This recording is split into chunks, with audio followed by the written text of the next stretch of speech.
మనము ఈరోజు ఏకాదశి రోజు శ్రీ మహావిష్ణువి దశావతారాలు అంటే ఏమిటో తెలుసుకుందాం.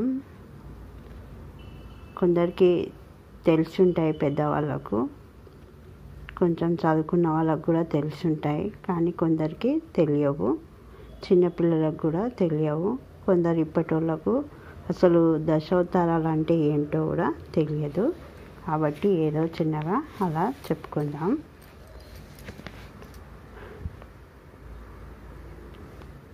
దశావతారాలు అంటే మొదటిది మత్స్యావతారం.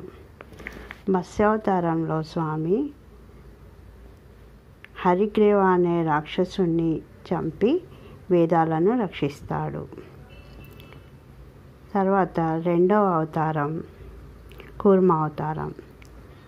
ఈ కూర్మావతారంలో రాక్షసులు దేవతలు కలిసి పాల సముద్రం చిలికేటప్పుడు అందులో మందరగిరిని అంటే ఒక పెద్ద మౌంటైన్ దాన్ని వేసి దానికి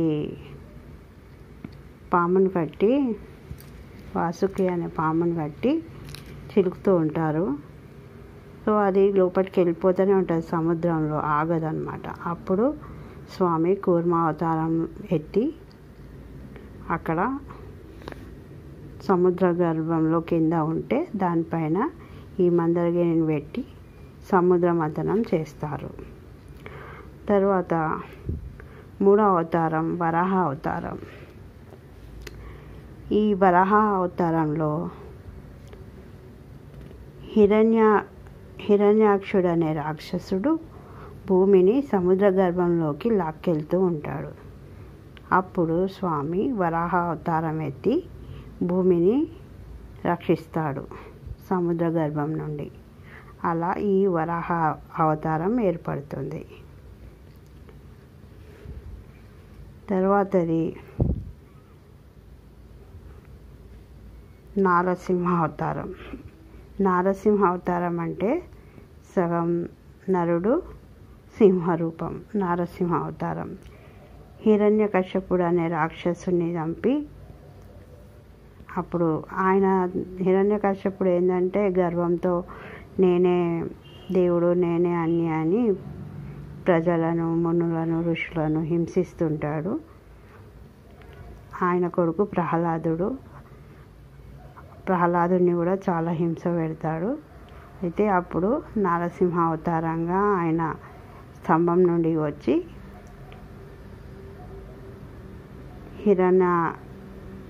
హిరణ్యాక్షుని చంపి ప్రహ్లాదుని రాజుని చేస్తాడు. అది నారసింహుని కథ. ఆ తర్వాత వామనుడు అంటే పొట్టిగా చిన్నగా ఉంటాడు. వామన అవతారం. ఆయన ఇప్పుడు బలి చక్రవర్తి అని రాక్షస రాజు ఉంటాడు. ఆయన ప్రహ్లాదునికి మనవడు అవుతాడు. సో ఆ బలి చక్రవర్తి చాలా మంచి వాడు ఉంటాడు. ఆయన భక్తి కూడా చాలా పెరిగిపోతూ ఉంటుంది. కానీ కొంచెం ఆయనలో గర్వం ఉంటుంది. నా అంత వాడలేడు, నేను ఏదంటే అది ఎవరికంటే వాళ్ళకి దానం చేసే శక్తి నాలో ఉంది అని ఒక చిన్న గర్వం వస్తుంది. అందుకని ఆయన గర్వం అంచడానికని వామన అవతారం ఎత్తి ఆయన దగ్గర 3 అడుగుల నీళ్ళు అడుగుతాడు. అడిగితే సరే తీసుకోమని ఇస్తాడు ఆయన. అయితే ఒకటి భూమిని, ఒకటి ఆకాశాన్ని, ఇంకొకటి అడుగు ఎక్కడ పెట్టాలంటే ఆయన తల చూపిస్తే తలపైన పెడితే పాతాళానికి వెళ్ళిపోతాడు. అలా ఆయన పాతాళ రాజు అవుతాడు. ఆ తర్వాత 6వ అవతారం పరశురామ అవతారం. పరశురాముడు తన తండ్రి జమదగ్నిని రాజులు చంపుతారనమాట. అది కూడా ఒక పెద్ద స్టోరీ ఉంది, కానీ ఇప్పుడు మనం చిన్నగా చెప్పుకుందాము. అయితే చంపేసిన తర్వాత పరశురాముడు రాజుల మీద బాగా కోపం పెంచుకుంటాడు. ఇంకా రాజులు ప్రజలను కూడా చాలా హింసలు పెడుతూ ఉంటారు. అందుకని అప్పుడు పరశురామ అవతారంగా విష్ణుమూర్తి వచ్చి రాజులను అందరినీ తరిమేస్తాడనమాట భూమిపై నుండి. అలా అది పరశురామ అవతారం. ఆ తర్వాత రామావతారం, 7వ అవతారం. రామావతారంలో కూడా రాక్షసులు, ఎంతోమంది రాక్షసులను వధిస్తాడు. లాస్ట్కి రావణాసురుడిని వధించి సీతామ్మవారిని తీసుకొచ్చి ప్రజలకు మంచి పరిపాలన అందిస్తాడు.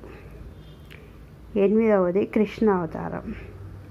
ఇది కూడా రాక్షస రాజు అయిన కంసుని, ఆయన తన చెల్లెని బావని హింస పెడతాడు, తాతని అందరినీ బంధించి తానే రాజై ఉంటాడు. అందరి ప్రజలను కూడా దేవుడు లేడు నేనే దేవుణ్ణి అని శాసిస్తూ ఉంటాడు. కాబట్టి కృష్ణ అవతారంలో ఆయనను కూడా కంసుని కూడా వధిస్తాడు.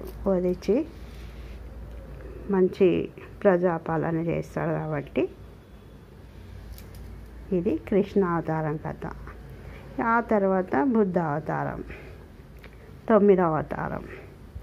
ఇక ఈ బుద్ధ అవతారంలో స్వామి అన్నీ చాలించుకొని ప్రజలు ధ్యానం వైపు ఉండాలని, ఒకరినొకరు హింసించుకోకుండా, కొట్టుకోకుండా, ఒకరిదొకరు లాక్కోకుండా అన్నీ వదిలేసి మంచిగా ధ్యానం చేసుకుంటూ ప్రశాంతంగా గడపాలని అందరికీ సూచిస్తాడు. ఇప్పుడు వచ్చేది దశావతారం, కల్కి అవతారం. కొందరు పుట్టిండ్రు అంటున్నారు, కొందరు పుట్టలేదు అంటున్నారు, కొందరు పుడతాడు అంటున్నారు. ఇంకా అది తెలియదు ఇంకా మనకు.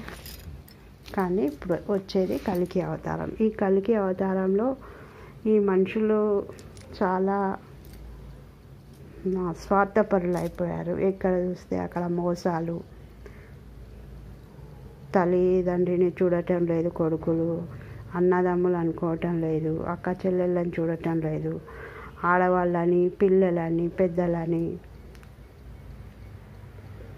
ఈ దేశం ఆ దేశం ఇట్లా చాలా పాపం ఎక్కువైపోయింది. కాబట్టి కల్కి భగవానుడు వచ్చాడు అంటున్నారు, కొందరు వస్తాడు అంటున్నారు, కొందరు వచ్చిండు అంటున్నారు. చూద్దామిగా. ఇది దశావతారాలు. జై శ్రీమన్నారాయణ.